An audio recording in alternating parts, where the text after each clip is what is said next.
Quite a different scene in the Middle East today. Palestinians in Gaza and the West Bank celebrating the death of former Israeli Prime Minister Ariel Sharon. But to Israelis, Sharon was a respected military leader turned prime minister. His death coming nearly a decade after he slipped into a coma. I'm very sad. He was honest man and good man.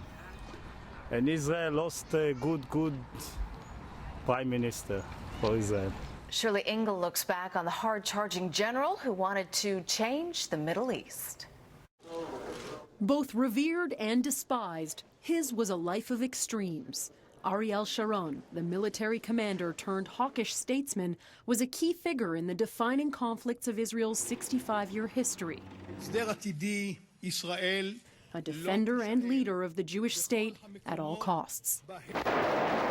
Born in 1928, Sharon was destined for combat. As a teenager, he joined militants fighting for Israel's independence. He rose quickly through the ranks of the Israeli army. At 39, he was a major general during the War of 1967.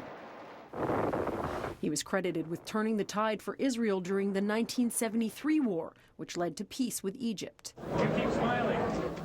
Always. Sharon's popularity in Israel soaring, he transitioned into political life, gaining infamy in the Arab world as the so-called Butcher of Beirut. He orchestrated the 1982 invasion of Lebanon and was later found indirectly responsible for the massacre of 2,000 Palestinians at the Sabra and Shatila refugee camps. Though he promptly resigned as defense minister, it wouldn't be long before Sharon made a triumphant return to politics.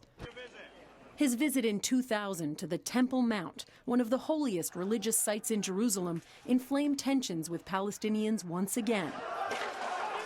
A few months later, he was elected a hardline right-wing prime minister in a landslide.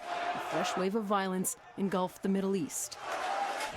Sharon championed more Israeli settlements, sent troops into Arab territory to root out militants. But he also made overtures for peace with his adversary, the late Yasser Arafat.